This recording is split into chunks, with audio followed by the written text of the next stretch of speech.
un peu. Manu, tu peux me voir parce qu'il y a de monde encore à l'extérieur, s'il te plaît? S'il y a beaucoup de monde.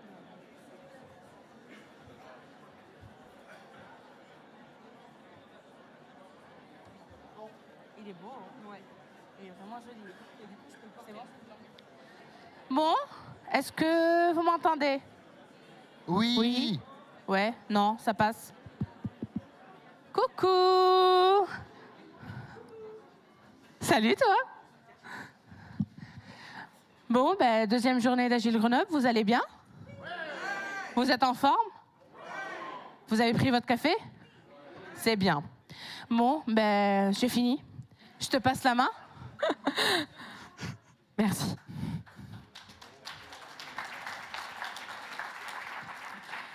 Bonjour à toutes, bonjour à tous.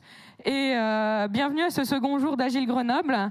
Comme vous savez, c'est le mois de novembre et c'est Movember. Donc c'est pour ça que j'ai la moustache, uniquement pour ça d'ailleurs. Et avant de commencer, l'icebreaker, je vais un peu sonder votre humeur. Donc, je vais vous parler du professeur Procyon, qui est un homme savant, qui vient ici pour découvrir, pour apprendre, etc. Alors, ceux qui se sentent plus professeur Procyon, je vais vous demander de vous lever. À votre humeur par rapport à vous. Ah, vous voulez savoir les autres? Mais non, le but, c'est de faire ça. Je suis désolée pour la règle, c'est la règle.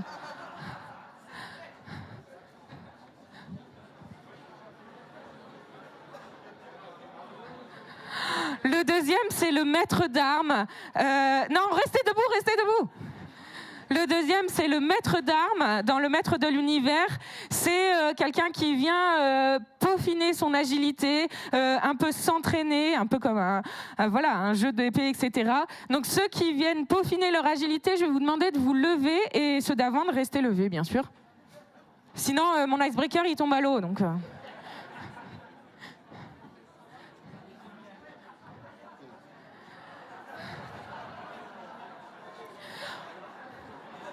Enfin, bon, si vous êtes Super Mario, si vous aimez sauter sur des champignons et casser des briques, je vous laisse vous lever, s'il vous plaît. Super. On va pouvoir commencer l'icebreaker. L'icebreaker, c'est un bingo du bullshit agile. Restez debout. C'est un bingo du bullshit agile fait par Jean-Christophe Pagès. Donc, la règle du jeu, c'est qu'au fur et à mesure que vous avez déjà vécu une de ces phrases dans votre équipe, vous allez vous asseoir. Oh, on est d'accord que celui ou celle qui reste à la fin, c'est un puriste. Alors, il faut que je regarde qu'est-ce que je dis en premier, parce qu'il y en a certaines, je suis sûre que... il va... Hein? Tout est prioritaire. Merci Alex.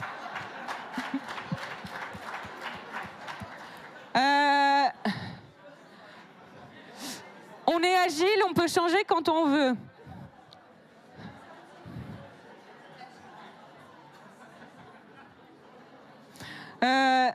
Ça sert à quoi un Scrum Master?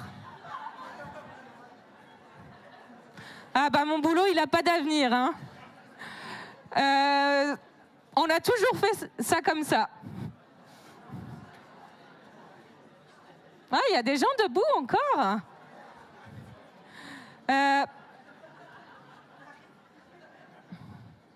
Vous pouvez rajouter une petite demande dans votre sprint. Alors là, je suis sûre qu'il y a des gens encore qui vont s'asseoir. Ah, il y a un combat là.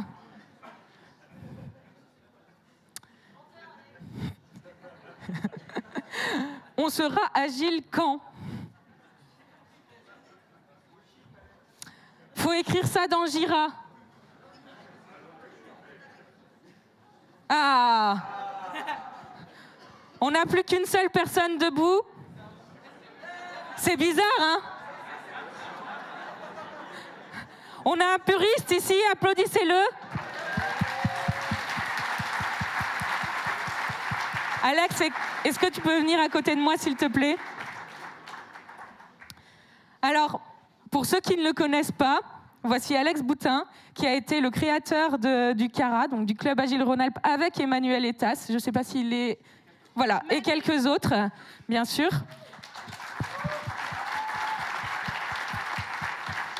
Pour information, Alex nous a fait une très triste annonce, comme quoi il ne donnait plus de conférences. Par contre, il viendra toujours papoter. Donc, je voulais lui faire une standing ovation, donc je vous laisse vous lever, l'applaudir bien fort.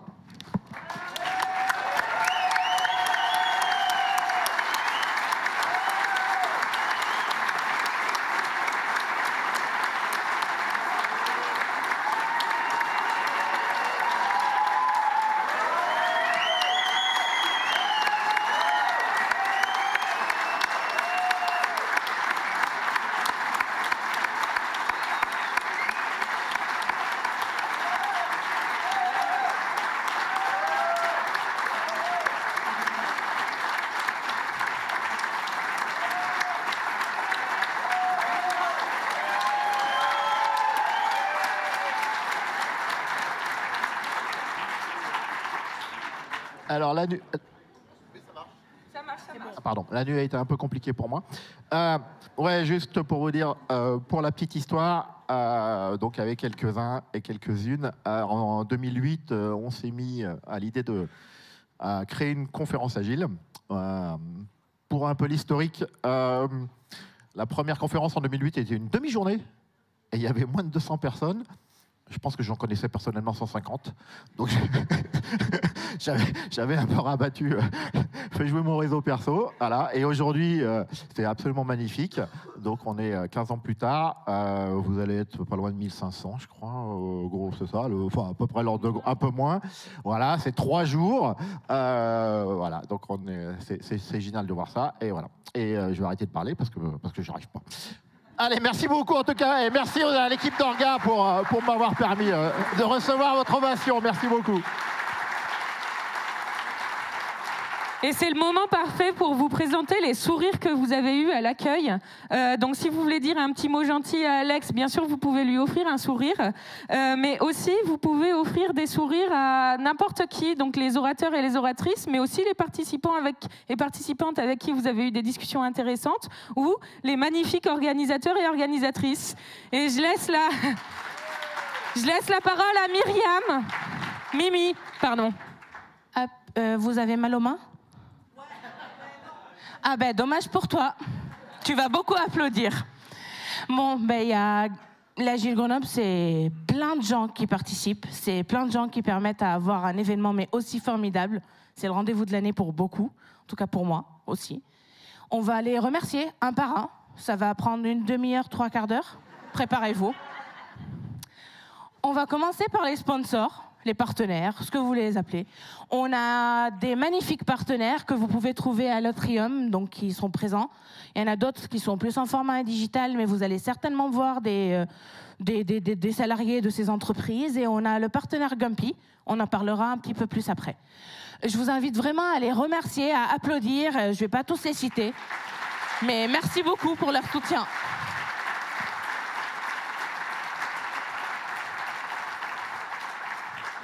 Après, il y a des petites mains qui travaillent quand même pendant toute l'année pour faire cet événement. Ils sont beaux, elles sont belles, comme tu avais dit l'année dernière. Et on va les remercier. Les photos sont non contractuelles. Voilà, donc il n'y a pas grand-chose à dire à part qu'ils travaillent comme des fous pour que cet événement ait lieu. On a aussi les orateurs et oratrices. Ça m'a pris 3 quarts d'heure à faire ce slide. Hein. Donc je veux entendre plein d'applaudissements pour ces gens qui font des conférences de fous. J'espère que vous les appréciez, les conférences. Ensuite, on a qui ? On a vous.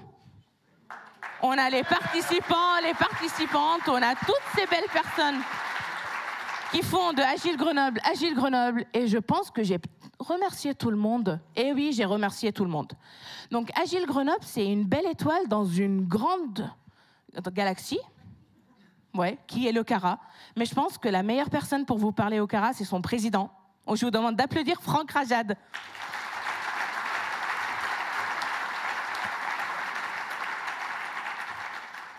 Bonjour à toutes et tous. Je vais commencer par vous offrir une petite citation que j'aime bien, parce que j'ai envie de vous parler de cœur. On a parlé des petites mains qui travaillent.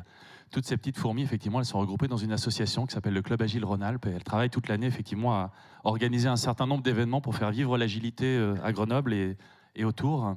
Donc évidemment, parmi les événements qu'on organise, il y a la conférence Agile Grenoble, c'est la partie émergée de l'iceberg, mais il y a aussi plein d'autres projets qui sont tous aussi passionnants les uns que les autres. Il y a Agile Games Alpes, qui est une conférence, ou plutôt une sorte de grand forum ouvert consacré aux jeux sur 2 jours. Il y a le Post-Agile Festival. Il y a les forums ouverts, j'en ai parlé, on essaie de les organiser régulièrement donc dans les entreprises. Si d'ailleurs vous avez envie, vous, d'accueillir des forums ouverts dans votre entreprise, de faire venir des gens comme ça pour échanger entre professionnels et sur tout un tas de sujets qui touchent à l'agilité, venez nous en parler, venez voir Marmotte. Elle sera contente de vous renseigner sur les modalités pour pouvoir faire vivre aussi cette tradition des forums ouverts itinérants sur Grenoble. On organise des meet-up en présentiel, en distanciel. On essaie de faire des interventions régulièrement et tout ça, évidemment, ça nécessite des gens. Voilà, ça nécessite des petites fourmis. Et les fourmis, c'est comme tout, ça s'épuise de temps en temps. Il y a des événements de vie qui font que les fourmis, elles sont amenées à aller faire d'autres choses. Et puis, on a besoin d'accueillir de nouvelles fourmis. Et c'est pour ça que je vous lance un appel en disant, si parmi vous, il y a des gens qui se sentent le cœur d'une fourmi, s'il y a des gens qui pensent à quelqu'un et que ça les fait vivre, n'hésitez pas à venir toquer à la porte du CARA. On a toujours besoin d'accueillir des nouvelles personnes. On a toujours besoin d'accueillir des nouvelles idées, des nouveaux projets. On est super gentils, on adore recevoir des nouvelles personnes dans notre petite famille agile. Et peut-être qu'une façon de le faire, c'est de venir au Carabir. On organise des Carabir 1 fois par mois, le mardi, aux 3 Brasseurs. Ne me demandez pas à quelle fréquence c'est vraiment complètement selon l'humeur du patron. La prochaine, c'est le 12 décembre. C'est vraiment sympathique, c'est l'occasion de rencontrer plein de caragénaires. Et si vous n'avez rien à faire le 12 décembre au soir, je serais vraiment ravi de vous accueillir. Et en plus, la bière est offerte. Donc je vous souhaite une excellente conférence et puis au plaisir de vous voir bientôt.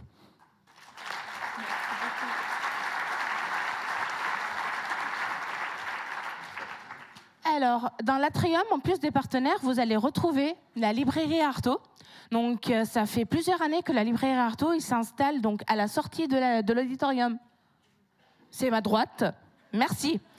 À droite. Et il nous offre des livres qui sont dans le thème. Il nous offre vraiment un super choix de livres. Donc, n'hésitez pas à passer pendant la pause ou entre les conférences pour jeter un coup d'œil. Et je vous invite à mettre votre plus belle pause au stand Gampi. Donc, c'est des photobox que vous pouvez retrouver des 2 côtés de l'atrium et au fond de l'atrium à côté du repas.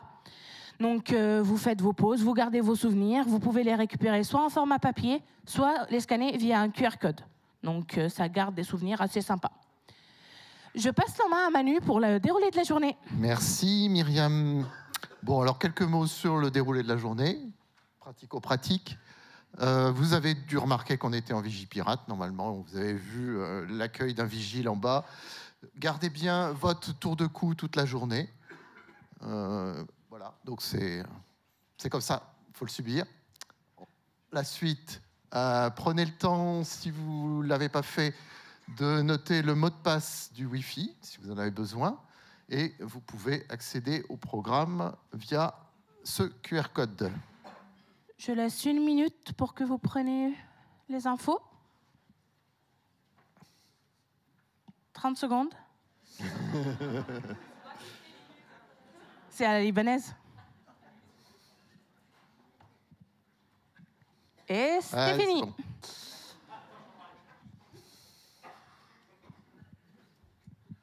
La fresque de l'agilité. Je voudrais juste vous raconter une super histoire.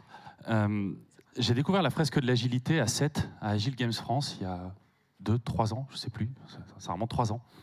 Et elle était encore en version bêta. Et c'est vrai que immédiatement, je me suis dit, ça c'est quelque chose que j'aimerais vraiment partager avec vous.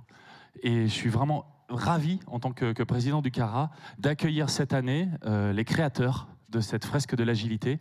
Ils sont venus de Toulouse. Il y en a un qui est de Lille, c'est ça? Non, je ne sais plus. Anthony vient de Lille, non, du Nord en tout cas. Et ils sont venus nous présenter donc, cet outil. C'est la première fois qu'il est présenté en version finale. Je ne sais pas si vous êtes familier avec les fresques du climat, avec le format des fresques. Donc c'est un peu le même principe, hein. C'est une fresque qui est destinée à sensibiliser aux enjeux de la mise en place de l'agilité au sein d'une organisation. Vraiment, c'est une expérience assez incroyable à vivre. Alors il y a une petite erreur qui s'est glissée. J'ai mis 10 heures ici, mais comme il y a certaines personnes qui vont faire leur dernière présentation officielle, leur dernière conférence officielle, du coup on m'a demandé de décaler. Donc en fait, ce matin, ce sera un format un petit peu réduit à partir de 11 heures.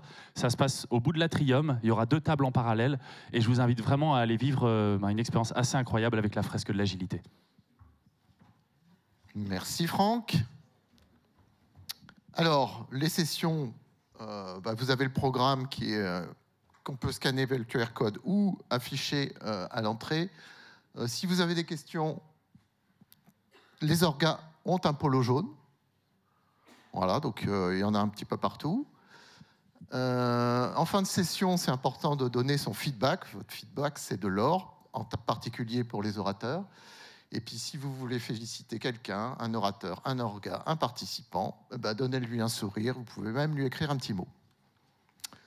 Pour les feedbacks, vous avez à la sortie de chaque salle de conférence ce qu'on appelle un rôti. C'est un A3 où vous pouvez coller des gommettes dans la catégorie qui vous a le plus marqué dans cette conférence. Donc n'hésitez pas, ce feedback, c'est quelque chose de très important pour les speakers ou les orateurs. Nous avons un partenariat avec la Fine Fourchette depuis plusieurs années. On travaille en confiance avec eux et on les remercie beaucoup. Donc c'est eux qui vont organiser le déjeuner. Si vous ne mangez pas, on vous a compté par défaut dans les participants qui vont déjeuner. Si vous ne mangez pas ou si vous devez scanner avant 10 heures ce QR code et répondre à la question je mange pas. Et si vous avez des menus spécifiques, alors par défaut on a sans gluten, mais si vous avez des allergies ou des demandes spécifiques, vous les adressez à Vanessa. Si vous ne savez pas qui est Vanessa, vous prenez, voilà, elle est là-bas, merci. Sinon, vous appelez un polo jaune et on la trouvera pour vous. Bon, qui dit regroupement dit bière, en tout cas, c'est ce qu'on dit chez moi. Du coup, à partir de 17h45, il y a Zenica qui vous offre la bière. Donc, la bière, elle est bonne, les gens sont sympas, donc il n'y a pas de raison de ne pas rester. On vous invite à prendre la bière, donc ça sera certainement à la sortie, là, à gauche, cette fois-ci, côté de l'auditorium. Et pour finir, donc demain, c'est le forum ouvert. Vous connaissez le concept du forum ouvert? Et si vous ne connaissez pas, vous vous adressez à votre voisin, c'est sûr qu'il le sait. Donc c'est demain. On a encore des places. La seule subtilité dans ce cas, c'est qu'on a déjà commandé les repas, donc on a des repas prévus. Donc les places qui seront prises seront sans repas, mais bon, vous pouvez grignoter des assiettes des autres. Et comment je peux finir? Je vais finir par vous souhaiter une super journée. Profitez bien, amusez-vous bien. Et je laisse la place à Harry, qui va nous parler d'intelligence artificielle. Donc Harry, c'est le responsable innovation chez Viséo. Et je vous demande de l'applaudir très très fort.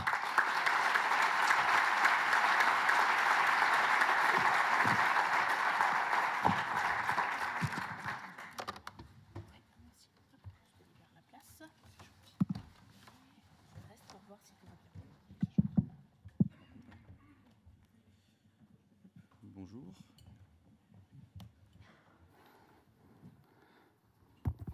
Bonjour, bonjour. Est-ce que ça marche? Oui, le micro c'est bon. Ok. Donc ça, on va brancher et... Il est où le jack? Mais il est où?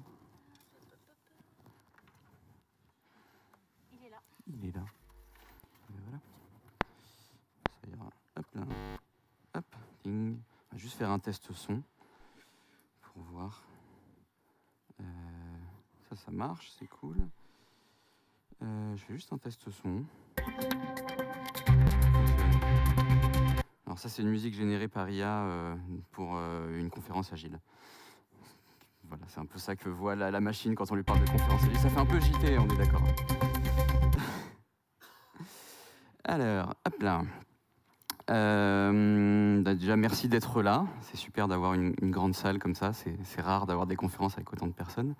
Alors, tout ça, c'est des faux plats. Hein. Ils n'existent pas. Ils sont créés par une IA. Je vous en parlerai un peu tout à l'heure. Et d'ailleurs, je veux prévenir, parce qu'il y a potentiellement des graphiques, des UX designers, des copywriters, beaucoup de ce qui va être présenté est créé par des IA dans cette présentation, que ce soit les images ou que ce soit des textes. Et je ne suis pas contre les graphistes, au contraire, mais c'est pratique. Et puis, vu que c'est ce que je veux démontrer aujourd'hui et que je dois parler d'IA, c'est plus facile. Je veux remercier aussi l'organisation. Merci beaucoup. J'ai eu une super chambre d'hôtel qui était très difficile à trouver, d'ailleurs, donc merci de m'avoir invité. C'est assez étonnant, mais bon, c'est super. Je pense que les gens de l'hôtel n'ont pas compris pourquoi j'ai rigolé, mais je pense que vous le comprenez un peu mieux. Merci aussi donc à tous les partenaires. On les remercie à chaque fois, donc je remercie aussi à tout le monde, parce qu'effectivement, ça permet d'avoir ce type de conférence-là. Il se trouve que je travaille pour un des partenaires, Viséo. Donc si vous ne me connaissez pas, on est une société de conseil en services numériques. On fait plein de choses différentes, dont de l'agilité. On a des coachs, des PO, et moi, je travaille dans une petite équipe d'innovation sur laquelle on travaille sur le monde de demain. Alors hier, on a parlé de décroissance. Effectivement, c'est une vision aussi du monde de demain. Moi, je regarde aussi la technologie et j'essaie de voir avec les clients comment cette technologie-là peut leur résoudre un certain nombre de problèmes. Et donc aujourd'hui, je voulais voir avec vous, est-ce que en fait, le travail c'est peut-être fini. Peut-être que demain, en fait, on va travailler pour des IA ou voire pas travailler du tout. Alors ça fait assez longtemps que je travaille sur tout ce qui est interface naturelle. Donc on connaît les chatbots, la voix, mais ça peut être aussi des interactions visuelles et autres. On avait d'ailleurs un centre de recherche spécialisé sur le langage naturel qui était à Grenoble il y a encore 5-6 ans. Qui s'est fermé parce qu'on n'a plus d'argent pour faire de la recherche et puis parce que les GAFA ont pris un peu le monde.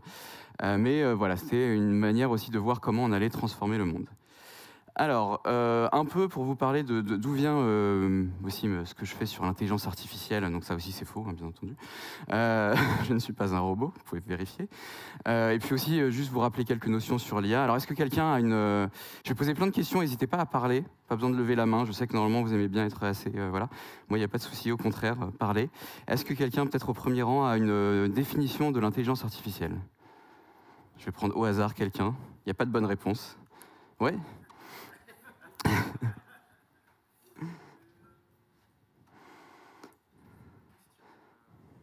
Le premier top of mind, ce qui vient directement.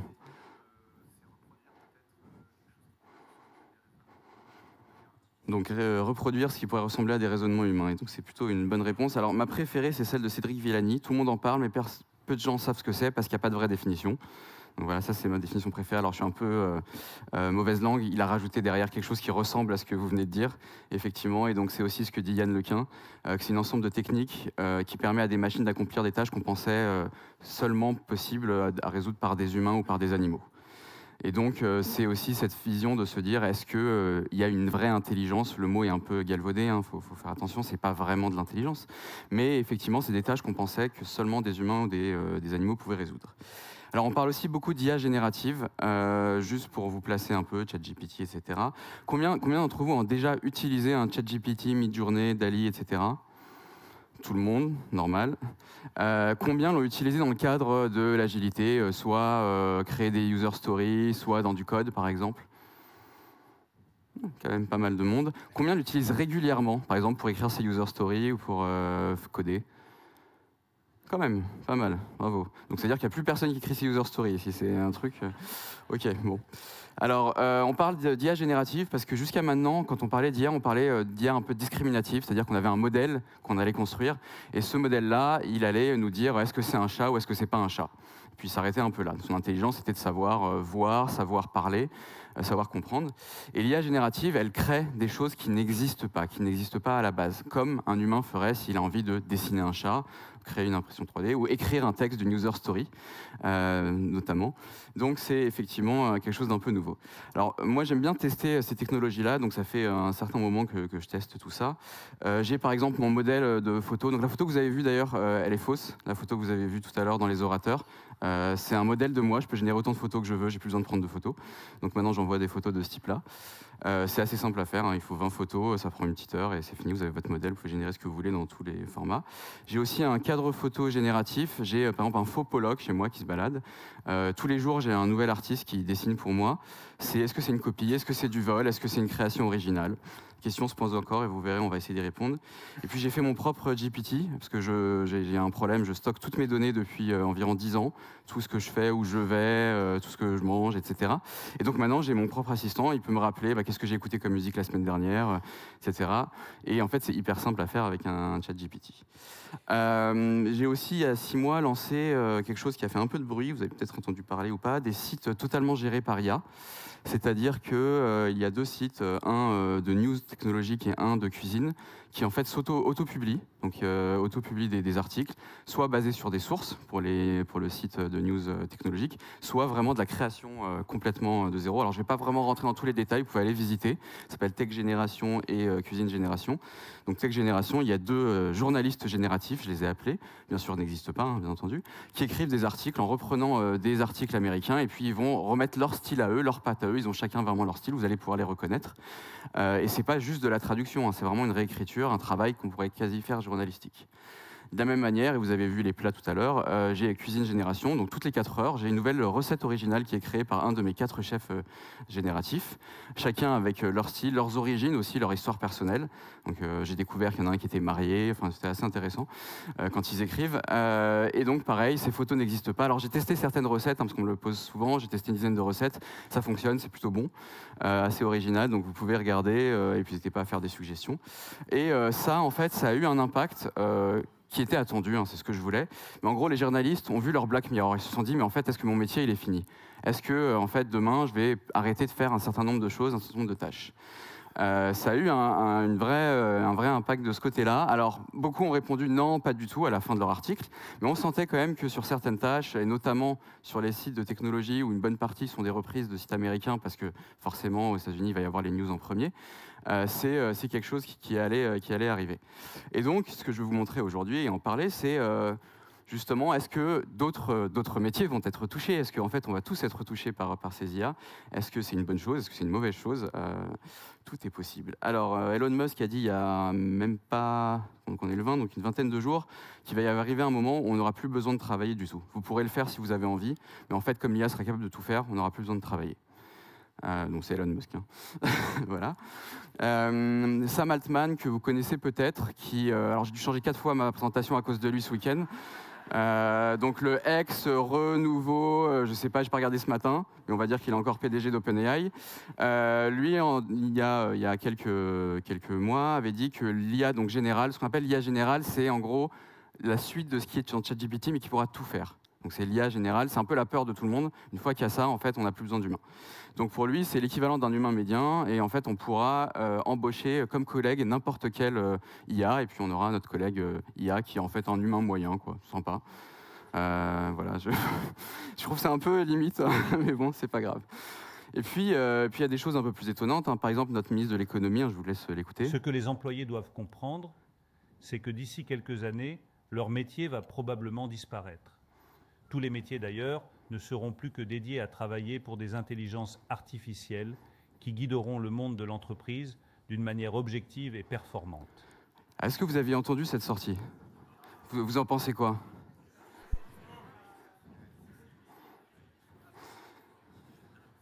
Effectivement, c'est faux.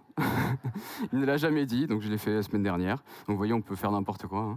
Hein. D'ailleurs, ça va être de plus en plus un problème. Comment est-ce qu'on va découvrir ce qui est vrai, ce qui est faux? Là, il y a une personne qui est vraie. Est-ce que vous savez laquelle? Vous arrivez à dire? Toutes les autres sont générées. L'avant-dernière? Non, c'est elle. Bravo. Pareil, ici, il y en a une seule. Alors, juste pour la petite histoire, hein, quand j'ai cherché des images de femmes blondes pour mettre ici, il y avait plein de faux déjà sur Google. Donc, je savais le reconnaître, mais en fait, il fallait déjà trier, donc ça devient un problème. Ici, pareil, laquelle est vraie, laquelle est fausse? Enfin, il y a une seule vraie. En haut à gauche? Bravo, vous êtes bon. Ça, c'est la vraie, effectivement. Alors, il commence à y avoir pas mal d'études, on en parlera un peu plus tard aussi, mais qui commencent à donner l'impact qu'il va y avoir sur le travail. Donc celle qui a fait le plus de bruit, c'est celle de Goldman Sachs, qui dit qu'il y aura 300 millions de jobs qui vont être en danger à cause de l'IA dans le monde. Alors ils ne donnent pas exactement jusqu'à quand, c'est 2030 je crois. De la même manière, McKinsey explique que 50% des professions et des activités professionnelles vont être automatisées entre 2030 et 2060. Et puis BCG a fait une certaine étude avec des consultants chez eux, qui est plutôt intéressante pour voir si ça a amélioré un certain nombre de tâches. Apparemment, ça améliore les performances de 40% de la création d'idées. Vous verrez que ce n'est pas exactement juste. Mais ça permet à des gens qui sont un peu moins bons de devenir meilleurs. Et ça, c'était plutôt intéressant. Donc des gens qui ont, grâce à l'IA, permis d'être un peu meilleurs dans ce qu'ils font d'habitude. On a les mêmes sortes d'études en France. 1,4 million d'emplois profiteraient des gains de productivité. Ça veut dire à peu près la même chose que votre travail sera automatisé, au cas où, si on le voit comme ça. Et 800 000 seraient potentiellement menacés. Alors, c'est vrai que juste à maintenant, quand on parlait de robotisation d'IA, on pensait plutôt Charlie à la chocolaterie. En fait, on va remplacer les métiers manuels. C'est les premiers métiers qui vont être remplacés. Je ne sais pas si vous connaissez cette histoire, mais en gros, les machines sont en train d'écraser littéralement des travailleurs. Il y a quelqu'un qui a été écrasé par un bras robotique parce qu'il l'a confondu avec une boîte de légumes. Il n'y a pas longtemps en Corée du Sud. Donc il faut faire attention aussi à la robotisation.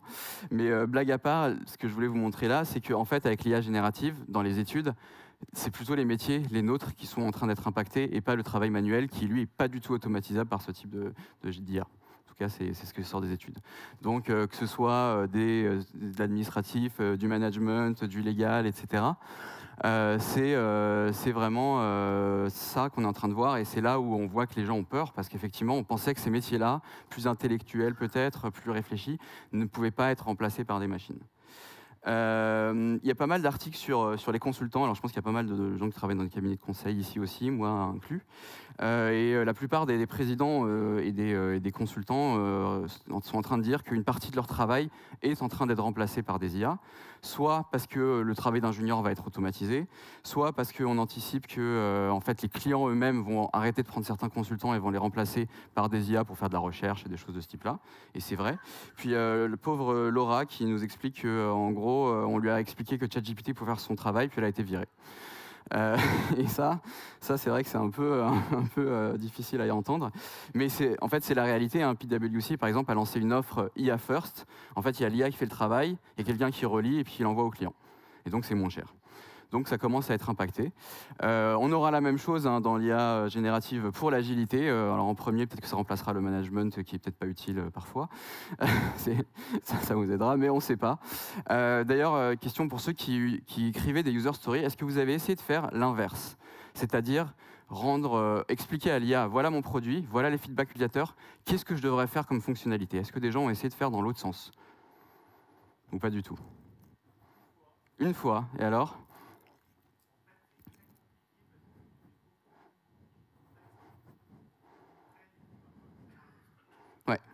C'est vrai, donc effectivement, il a besoin de comprendre exactement ce qu'on va faire et aussi donc, le déroulé de ce qu'on voudrait. Je ne sais pas si vous connaissez, alors c'est un papier de recherche de Stanford sur les relations entre agents d'intelligence artificielle. Donc quand on dit un agent, par exemple vous parlez à ChatGPT, c'est un agent, mais en fait on peut créer différents agents. Il y en a un qui va faire le rôle de PO, un qui va faire le rôle de Scrum Master, un qui va faire le rôle de développeur, et ils vont pouvoir interagir entre eux. Donc ils ont créé un papier de recherche sur ça qui a donné plein d'idées, on va dire, à des gens. Ce qui permet aussi de combler justement ces problématiques, de donner plein de contexte, parce qu'en fait l'un va jouer le rôle, donc il va donner le contexte au deuxième, et on va pouvoir construire de cette manière. Donc par exemple, il y a aujourd'hui des IA as a service pour faire du software, donc il commence à y avoir des outils de ce type-là. D'ailleurs, on va en tester un ensemble. Si quelqu'un a une idée d'une application simple, pas de chose de très compliqué à faire, on va lancer tout de suite, puis on verra tout à l'heure si ça marche, et puis vous montrer les interactions. Est-ce que quelqu'un là au premier rang a peut-être C'est un truc un peu plus simple dans le sens une interaction, quelque chose sur une image, un jeu, un truc comme ça, quoi. Hein? Faire des courses. Alors ça reste un software, hein, c'est pas une machine à café ou un Tetris. Un Tetris. Allez, on va tester un Tetris. Alors, on va lancer ça, un Tetris. Comment on l'appelle? Comment on appelle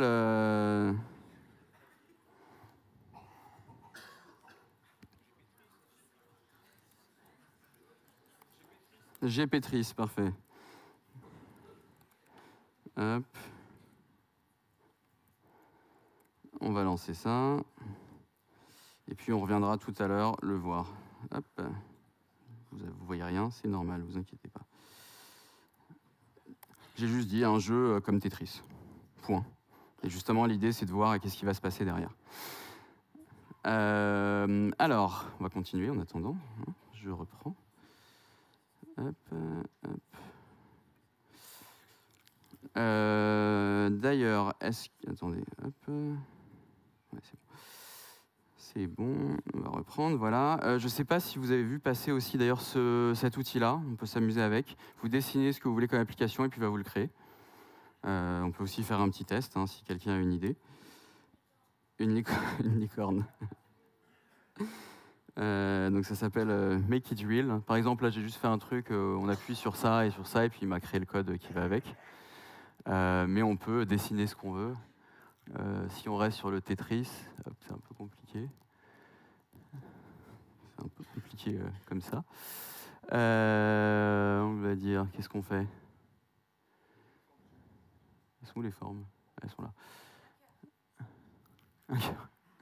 Un cœur qui fait quoi? Est-ce qu'il y a un cœur d'ailleurs? Il n'y a pas de cœur. Bon, ça. On va prendre une étoile vu qu'on parlait de Mario tout à l'heure. Hop, une étoile rouge, super. Qu'est-ce qu'elle fait l'étoile? Elle scintille. Donc si je lui fais... voilà.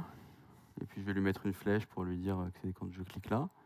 Hop, très bien.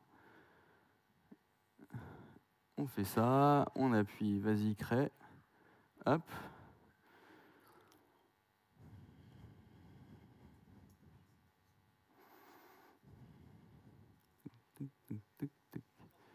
C'est long là, hop là.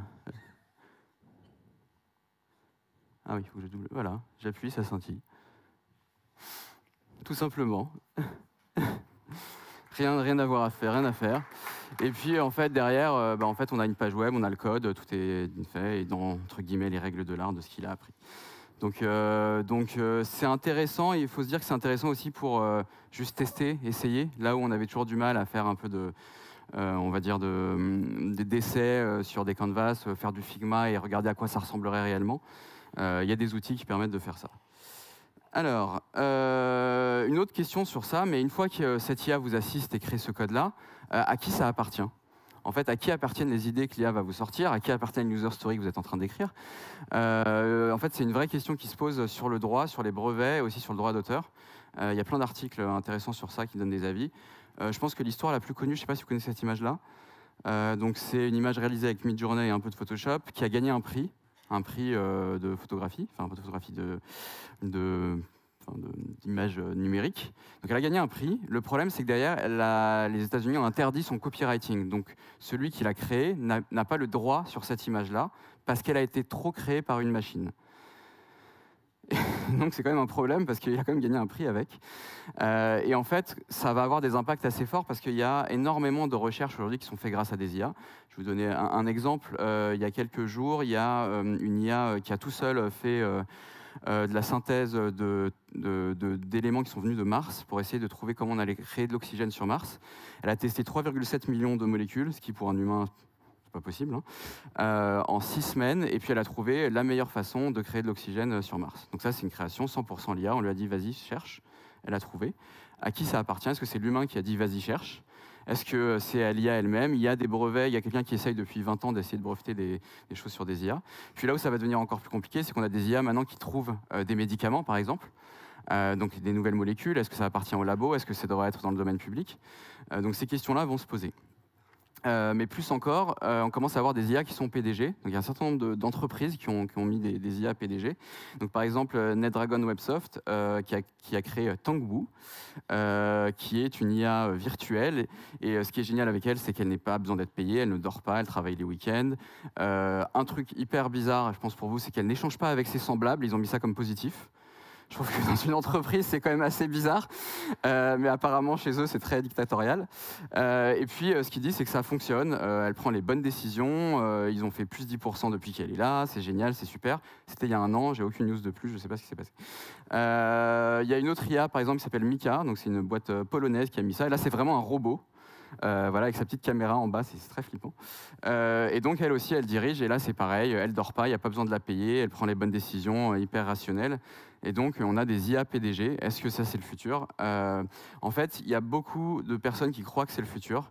Donc, si vous connaissez Jack Ma, qui est le créateur d'Alibaba, Alibaba, c'est une des plus grosses entreprises du monde, hein, il nous explique que d'ici 30 ans, la couverture de Time Magazine, ce sera un CEO, un PDG, une IA en PDG, qui fera la couverture. Et ça, c'est inévitable. Et en fait, ça va créer plein de problèmes et on n'est pas prêt du tout sur ça. Et il nous explique qu'on arrive dans un monde de douleur, plus que de... c'est horrible de dire ça, de douleur parce qu'on n'est pas prêt et qu'on va devoir complètement changer notre manière d'apprendre et notre manière de notre système éducatif, en tout cas. Et puis après, il y a des gens qui sont allés encore plus loin. En Iran, ils réfléchissent à utiliser l'IA pour les textes islamiques, pour pouvoir commenter, et aussi pour émettre des fatwas. Alors j'ai découvert, donc les fatwas, c'est des jugements, on va dire, basés sur les textes sacrés. J'ai découvert que ça prenait 50 jours à faire. Grâce à l'IA, ils vont essayer de le faire en 5 heures. Donc ça permet de faire plein de fatwas, c'est super.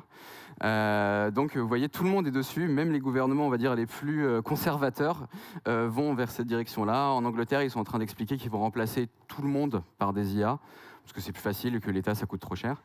En France, il commence à y avoir des appels d'offres côté CNIL et aussi côté État sur le fait de mettre plus d'assistants ou d'assistants aux assistants. Donc, par exemple, il y a un des sujets là, qui a gagné un des prix côté CNIL pour avancer sur de l'IA, c'est un assistant aux personnes qui travaillent à Pôle emploi. Donc eux, ils ont besoin eux-mêmes d'un assistant, ce qui veut dire qu'il y a peut-être un autre problème, que c'est un peu compliqué, pour aider les personnes qui sont au chômage. Alors, regardons où on en est de notre travail. Est-ce qu'il a avancé? C'est pas sûr, je ne sais pas où il en est. On va regarder ça. Ah, il avance. Ouais, il est en train de créer le jeu. Bon, on va regarder tout à l'heure, hein. Il est toujours en train de commenter. On va regarder ça tout à l'heure. Alors, est-ce qu'il faut avoir peur de ça? Ça, c'est une des questions. Moi, je vois beaucoup de gens qui me disent j'ai peur, mon métier il va disparaître, c'est terrifiant. En fait, on n'a plus besoin de réfléchir. Qu'est-ce que je vais faire? Qu'est-ce que je vais devenir? Ça veut dire qu'on se voit aussi au travers du travail, qui est peut-être aussi une problématique un peu plus dense, que je vous en expliquerai juste après. Alors, il commence à y avoir aussi des articles sur les nouveaux métiers. Parce qu'il faut savoir, c'est que dans chaque révolution, on a des nouveaux métiers qui apparaissent. Et j'ai pris l'article du Wall Street Journal, parce que je trouve que les métiers qu'ils ont choisis sont assez spécifique, on va dire. Alors le premier, il est assez classique, il en voit beaucoup, c'est des développeurs maison de grands modèles de langage. Ça, on peut se dire, c'est normal qu'il y ait ce nouveau métier-là, on va créer des modèles internes à chaque entreprise. Très bien. Le deuxième, c'est un requalificateur. Son métier, ce sera de requalifier les métiers des gens, parce que comme ils vont être remplacés par des IA, il va falloir leur retrouver des métiers. Donc en anglais, ça s'appelle un reskiller, et quand on met dans une IA reskiller, c'est ça qui sort. Donc attention. Voilà, donc ça, c'est déjà un métier qui est un peu plus difficile à comprendre. Après, il y a psychothérapeute pour IA. Alors, c'est pas parce que l'IA se sent mal, hein. Attention, c'est parce que c'est tellement obscur et que c'est des boîtes noires qu'il faut quelqu'un qui comprenne une IA pour pouvoir traduire ce qu'elle est en train de faire et pourquoi elle l'a fait. Et ça aussi, ça en dit long sur la connaissance qu'on a des modèles et de la réalité. Puis le dernier, c'est le prompt engineer. Ça, vous avez entendu parler. Vous êtes tous prompt engineer parce que vous écrivez des prompts, hein, tout simplement. Et là, il y a encore 6 mois, on vous expliquait qu'en gros, un prompt engineer, c'est un métier génial. Vous allez gagner 300 000 $ par an. J'y croyais pas à l'époque, j'y crois toujours pas. Et que, en gros, il y a besoin de rien savoir. C'est juste au hasard, vous êtes bon, donc c'est bon, vous avez gagné 300 000 $. En fait, ça va devenir une commodité. Prompter, c'est juste parler, ça devient une commodité. Et pire que ça, ce métier-là, il est déjà remplacé par une IA, en fait. Donc par exemple, quand je demande à DALL-E 3, donc la nouvelle IA de ChatGPT, une image sur une équipe agile avec des développeurs, des product owners et un process vu par une IA, en fait, il me recrée un prompt lui-même, plus long, plus détaillé. Donc il fait lui-même son prompt engineering pour me faire les images qui vont avec. Donc ce métier-là, il est déjà remplacé. Vous voyez, donc ça va assez vite. Ensuite, est-ce qu'on doit avoir peur de tout ce qui arrive très vite avec de la hype qu'on voit là? Donc je ne sais pas si vous connaissez le hype cycle de Gartner. En gros, l'idée, c'est que chaque technologie va avoir beaucoup d'expectations, et ensuite, il y a ce qu'on appelle la désillusion, et ensuite, ça va remonter avec des cas, des usages vraiment forts. Donc, l'IA générative, elle est tout en haut, là, vous voyez, pour l'IA. Ce qui veut dire qu'on est tout en haut. Et si on prend même les emerging technologies, elle est tout en haut. Alors il n'y a plus rien qui existe dans les emerging technologies, parce qu'une fois que ça redescend, c'est plus emerging, donc c'est normal. Juste pour vous donner une idée de ce qu'il y avait en 2022, tout en haut, vous aviez les NFT. Donc voilà. Et puis effectivement, hein, si on parle des mêmes cabinets dont on parlait tout à l'heure, hein, McKinsey ou autre, je vais demander à quelqu'un peut-être au premier rang aussi, combien vous pensez que BCG ou McKinsey donnaient en termes de chiffre d'affaires attendu sur le métaverse d'ici 2025 ou 2030? Dites un chiffre. Combien? 1 milliard? 100 milliards? Alors, BCG disait entre 200 et 400 milliards d'ici 2025, et McKinsey 5 trillions d'ici 2030. Voilà. Je ne sais pas combien de vous travaillent sur des projets de métaverse. 0. D'accord. Donc vous voyez, il ne faut pas toujours faire attention aux études qu'on voit et justement à ces chiffres-là. C'est bien de les prendre comme une alerte, comme une capacité à comprendre ce qu'on va voir, mais attention aux chiffres qui ressortent. D'ailleurs, quand on reprend les mêmes études, par exemple le BCG, qui vous expliquait que 40% des idées, enfin on augmente de 40% la qualité des idées en utilisant l'IA générative, vous explique aussi qu'on baisse de 23% la résolution de problèmes complexes. En utilisant des IA génératives, donc c'est quand même un problème. Et puis en fait, ces 40% qu'on augmente en termes de résolution d'idées, en fait ça diminue le niveau de qualité de ces idées-là, parce qu'en fait le problème d'utiliser des IA génératives est surtout toujours les mêmes, c'est qu'elles sont entraînées sur les mêmes données, qu'elles ont les mêmes biais, et que donc forcément elles vont avoir les mêmes façons, on va dire, de répondre, et donc on va avoir une direction, on va dire, une façon de parler qui est un peu toujours la même. Et donc ça, effectivement, c'est une problématique. Alors ça se travaille avec du prompting, il y a des manières de faire pour ressortir des choses, on peut fine-tuner aussi les modèles avec vos propres données, il y a plein de façons de faire. Mais effectivement, si on le prend de base, vous aurez des réponses qui seront toujours les mêmes, parce qu'on est basé sur quelque chose qui a été créé par les mêmes personnes avec les mêmes types de données. Et puis, le fait que les métiers changent, le métier de Scrum Master, ça n'existait pas il y a 20 ans, 25 ans, du tout. C'est normal. Et donc 60% des métiers qu'on exerce aujourd'hui n'existaient pas en 1940, donc c'est pas grave si les métiers changent, ce qu'il faut c'est qu'effectivement nos métiers restent. Alors on va regarder où on en est de notre petit Tetris là. Hop, il est où? Je l'ai perdu. Il est en train de faire la doc. Je rigole pas, il est vraiment en train de faire la doc. Hein. Là il est en train de, on lui a expliqué de faire la doc, là il est en train de, il fait la doc. Il a quasi fini hein, normalement. Voilà. Donc là il est en train de faire la doc. On va regarder ça juste après, je vous montrerai juste après, on va terminer comme ça sur le reste. J'ai un peu de temps, donc c'est parfait. Alors, pam. Allez, c'est bon, il est en train de le faire. Hop, c'est bon, il a fini, parfait. Alors, ce qu'on va faire, c'est qu'on va voir déjà si ça marche. Et après, je vous montrerai. Donc ça a pris 747 secondes. Alors, hop, comment on l'appelait déjà? GPT-Tris. Hop. Je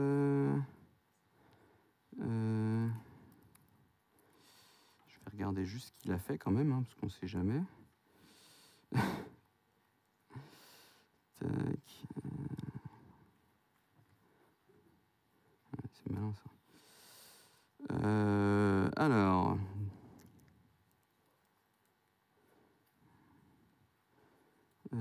Faire un petit truc. Super, c'est malin ça. Tuc.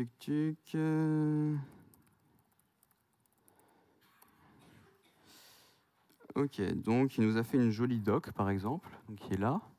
Il nous a écrit la documentation, bienvenue à Tetris, voilà ce qu'il faut utiliser, vous avez les packages, les dépendances, les différents fichiers, etc. Donc maintenant on va le lancer. Hein.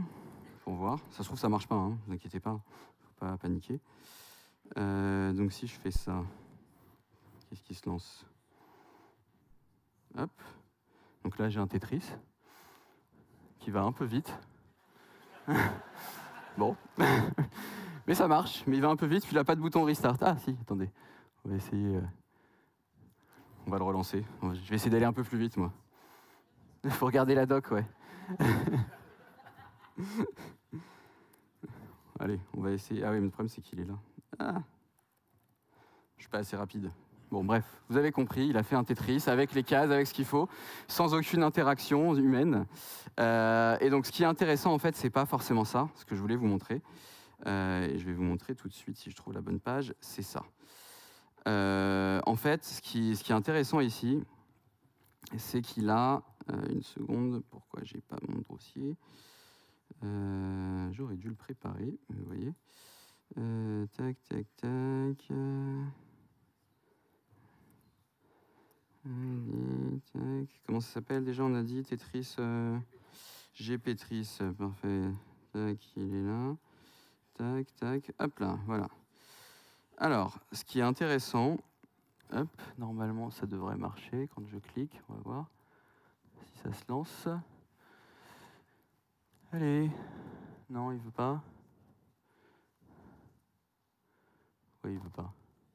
On va actualiser, on va refaire, on va actualiser. Hop, tac. Voilà. Donc ce qui est intéressant, c'est qu'en fait, c'était une équipe entière avec un CEO, un PO, un développeur et de la QA. Et en fait, chacun va donner son avis en disant bah, tiens, on m'a demandé de faire un Tetris, qu'est-ce que je vais devoir faire? Alors, je vais ralentir un peu, ça va vite. Donc, je pense, moi, en tant que Chief Product Officer, qu'il faudrait faire un jeu dans une application. Le second va lui dire, je suis d'accord. Donc là, déjà, ils sont d'accord entre eux, ce qui est bien. On va faire une application, et donc on va créer une application. Donc, ils sont d'accord, tous les deux, on lance une application. Donc là, déjà, on se lance sur ça. Ensuite, du coup, le CEO est en train d'expliquer bah, qu'est-ce qu'on va faire. Donc, on lui donne son prompt et on lui dit, tu as le droit de faire, là, on lui dit, tu as le droit de faire dans ce langage-là, ce langage-là et ce langage-là. Et donc, il a choisi le Python. Bon, je ne sais pas pourquoi c'est le CEO qui choisit la langue, mais c'est pas grave. Et ensuite, le CTO va lui dire, bah, pour le Python, voilà comment on travaille d'habitude. On a un certain nombre de fichiers qu'on crée, il faut commencer par un main.py, etc. Et donc le programmateur va dire ok, c'est parti, alors pour créer, voilà les core components que je vais faire, je vais lancer, etc. etc. Donc là il code, derrière une fois qu'il a codé, il y a de la QA, parce que oui, il y a de la QA, parce que le code qui ne serait pas forcément bon.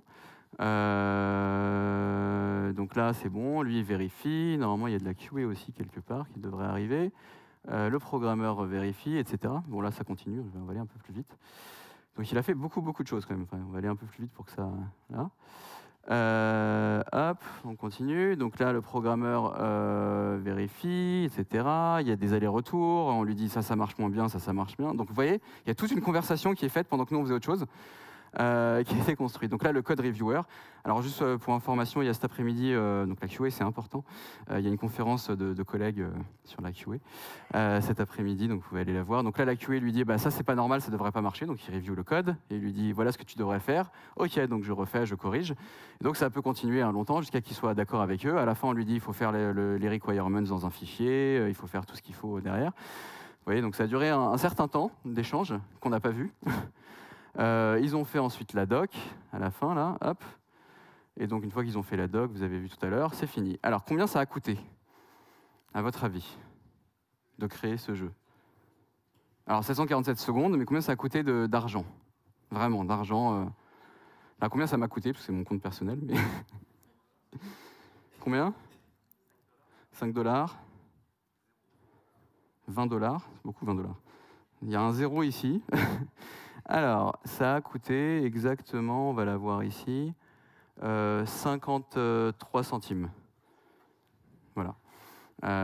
53 centimes, sachant que en fait, c'est une grosse partie, c'est parce qu'il y a des longs échanges. S'il faisait mieux son travail, ça irait plus vite. Il n'y a aucune équipe qui peut travailler pour 53 centimes pour faire ce type de choses-là. C'est impossible, ça n'existe pas. Donc, ça peut devenir un problème quand ça sera assez pertinent et qu'on aura des infrastructures assez complexes. Ouais.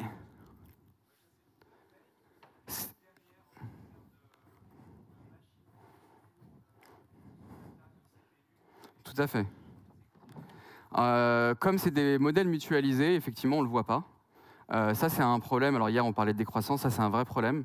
C'est un problème qui est un peu atténué dans le fait d'utiliser des clouds qui ont de l'énergie renouvelable, qui renouvellent aussi leur parc en réutilisant un certain nombre de composants. Donc c'est des problèmes qu'on pourrait résoudre, mais effectivement, il y a une vraie question de est-ce qu'on a besoin d'utiliser pour faire un jeu Tetris ça, en fait, c'est peut-être pas forcément la bonne façon. Par contre, le modèle, il continue à tourner pour l'instant pendant qu'on fait rien. Donc au contraire, peut-être qu'on va pouvoir l'utiliser et devoir l'utiliser plus souvent.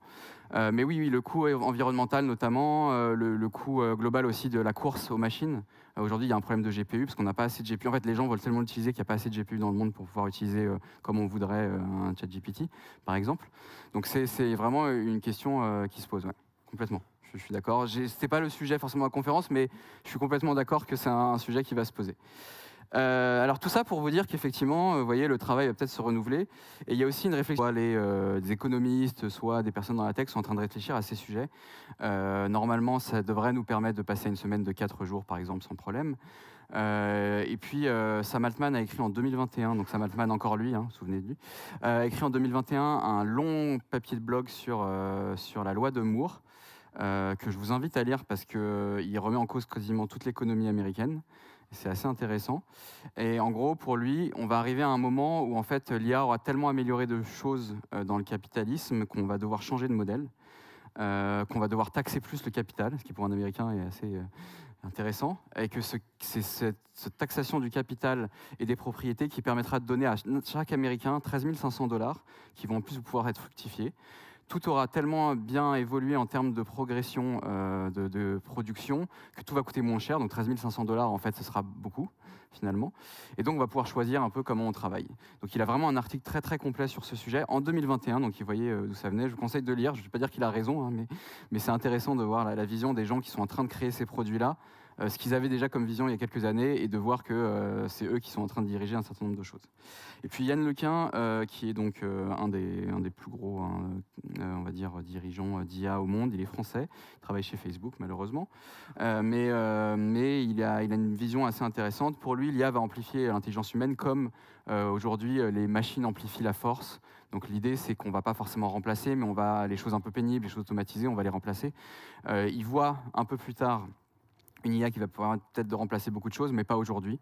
Aujourd'hui, il sait que les modèles qui existent, et il est assez avec les pieds sur terre, les modèles qui existent ne sont pas à un niveau qui permettrait de le faire. Vous avez vu, hein, le Tetris, il faudra un peu le corriger. Mais on est à quelque chose d'un vrai assistant. Moi, c'est vrai que ma pensée, c'est qu'aujourd'hui, on n'y est pas, et demain, c'est loin, comme disaient certains poètes de la rue. Donc on verra où on y sera, mais c'est important d'y réfléchir tout de suite aujourd'hui, et notamment de se dire, est-ce qu'on a envie de peut-être moins travailler dur sur certaines tâches? Est-ce qu'on a envie de redéfinir notre travail? Est-ce qu'on a besoin en fait de travailler sur certaines choses qui sont complexes ou qui sont difficiles alors qu'on pourrait les donner à une machine? Pourquoi on ne le ferait pas? Pourquoi on s'interdirait en fait d'automatiser certaines de nos tâches récurrentes, alors que ça pourrait nous libérer plus de temps pour faire autre chose ou pour réfléchir justement au monde de demain. On pensait à des croissances ou autre, mais ça permettrait aussi de réfléchir à ça d'une manière un peu plus sociétale en se laissant le temps. J'aime bien l'histoire je ne sais pas si vous vous souvenez d'un fonctionnaire espagnol qui avait changé de métier, et puis pendant plusieurs années il n'est plus venu au travail, il lisait du Nietzsche. Et puis quelques années après, on voulait lui donner une médaille pour ses 40 ans passés. Et là, on a découvert qu'en fait, il n'était pas venu. Et ça pose des questions. C'est-à-dire que, est-ce qu'il avait vraiment besoin de venir si en fait, on n'avait pas remarqué qu'en plus, on voulait lui donner une médaille? Est-ce qu'il n'a pas mieux fait de lire du Nietzsche? Donc ça, c'est une histoire voilà, intéressante. Si vous avez des questions, n'hésitez pas. Et puis sinon, suivez-moi, venez discuter d'IA.